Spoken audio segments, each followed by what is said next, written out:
Hey everybody, it's your girl Imani P from the DMV. You know where I'm at, you know where I be. And if you don't know where I'm at or where I be, then I don't know what to tell you, but go PP.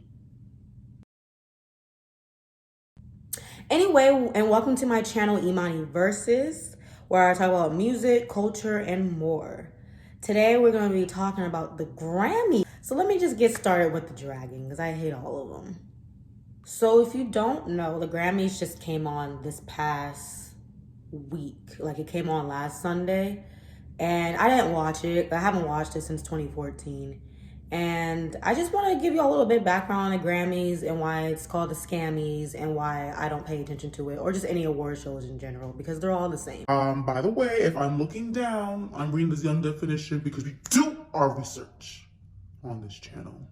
So the Grammys, also called the Gramophone Award, is an award presented by the Record Academy or the Academy to recognize the achievement in music in the music industry.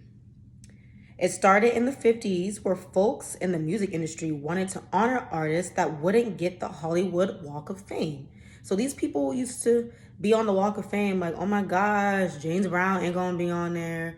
Oh my gosh, who else was popular in the 50s? Like Stevie Wonder? I'm not sure. So they also wanted something like the Emmys that started in 1949, and then they wanted something like the Oscars, which started in 1929. So it was really based off of just the movie awards and them wanting to recognize just musical artists, just like how the Oscars and Emmys recognize people in plays and people acting. Fun fact, they were gonna call the Grammys the Eddies after Thomas Edison's invention of the phonograph, but then they later changed it to the Grammys, which is after the gramophone, which was created by Emily Berlin. I love history. I used to love history in school. It was my shing-ding-ga. So the process on voting for a Grammy and just getting it through, it's a little bit long, but I'm gonna shorten it for you guys. So record labels, things that I hate, record labels, submit the artist's work online and they give you a physical copy to the National Academy of the Recording Arts and Sciences, or the NARAS. It's probably Naris or something, but I'm gonna call it Naraz because I'm annoying. The work is then reviewed by 150 experts in the industry and gets submitted in whatever category they feel the work should go. So that goes back to why Doja Cat's Say So keeps getting submitted in R&B, even though it's clearly a pop song. But we'll go to that later. So they are submitted and then voted on. And the 5 artists that get voted on become the nominees. So that's how they get 5 nominees. I wish I had bows to put right here. That would have been so cute. After the nominees are then sent for final voting with the NARAS, they are encouraged to vote on categories of expertise and only on the quality of songs. So they do tell them, like, if you don't know nothing about this genre, then don't vote on it. But people are entitled and people are too prideful to be honest with themselves. Votes are then counted by the accounting firm Doolittle Touche Tomatsu. So isn't that weird that the votes are counted by an accounting company? Another fun fact that I have, because I'm chock full of them and they're all useless. The Grammy nominees actually get gold medals for being nominated for a Grammy. So even though they don't be winning, they still get stuff. And that's usually how the process works with the Grammys. But I do see the nominations. I do see who wins. I do see performances just because I have a Twitter account, which you should go follow because I'm really funny on there. But I just don't watch it. And they're supposed to be voting for these artists based on the quality of music and just what genre they're supposed to be in. And there's like 150 experts that vote on things they don't know about, even though they're encouraged to not do that. And it really gets on my nerves.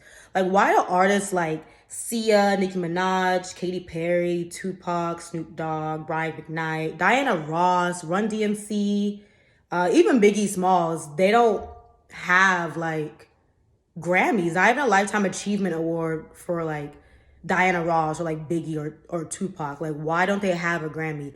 Biggie Smalls' album Life After Death was one of the first hip hop albums to go diamond. You know how hard it is to get freaking diamond back in the 90s? Like, it's easy now because of payola. Be paying for streams, smoking machines, whatever J. Cole said. But like back in the day, like 95, 94, it's hard to get diamond. Like, why hasn't he gotten a Grammy yet? And why was he just nominated in the Rock and Roll Hall of Fame like a couple months ago? Like, he should have been in there. The reason why I haven't watched a Grammy since 2014 is because Macklemore got Best Hip Hop Album. Firstly, why was he in the hip hop category? His music's not hip hop, it's pop music. Secondly, why did he win over Kendrick Lamar's Good Kid, Mad City? That's very, you know, the R word, the ACES word, because you can't say the whole word on YouTube. But like, come on now. Like, you can't tell me Macklemore winning a hip hop album over Kendrick Lamar isn't that word, isn't the R word. Like, come on now. Tell me that's not it. Tell me right now. Okay, so I didn't hear anything. So, and the Grammys, they have been accused of being the R word for years now. Like, there are four main like categories that everybody wants to win. Is like best album, best song, best new artist, and then record of the year or song of the year. And for some reason, all those categories are always being won by white artists, even though the black artists should be winning. And there's been like a thing these last couple of years where the white artists will win and they'll go up there and be like, yeah, Beyonce should have won.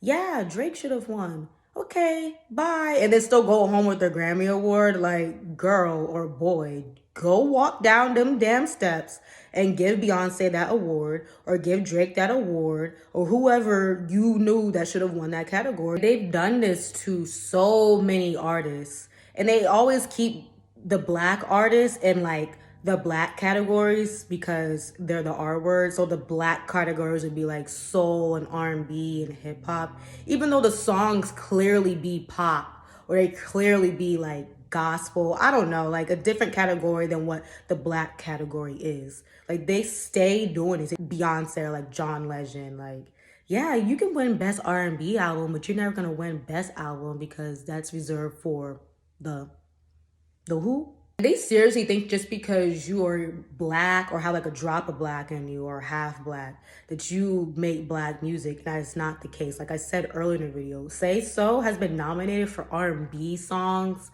and like best like soul songs, and Say So is a pop song.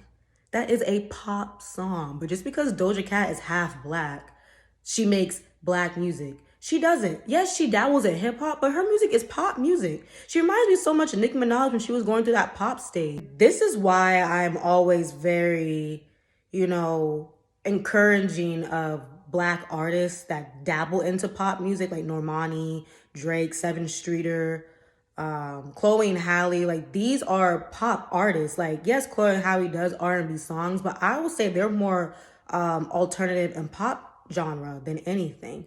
But they just keep putting those type of artists in the black categories, and it really upsets me because I want to see my people win for pop music. For example, like back in 2017, Hotline Bling was not placed in the pop category, even though it's a pop song. Hotline Bling,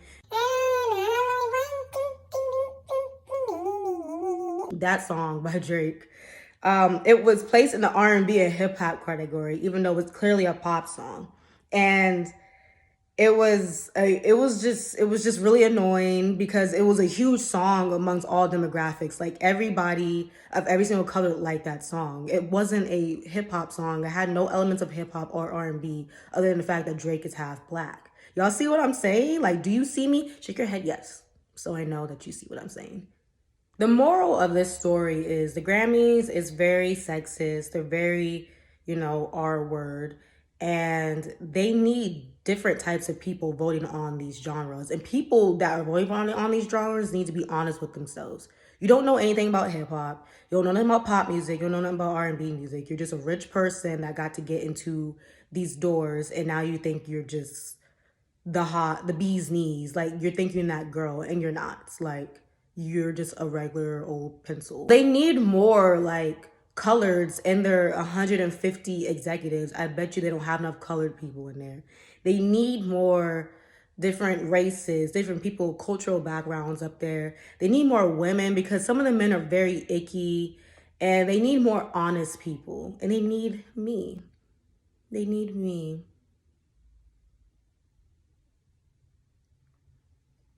Thank you for watching.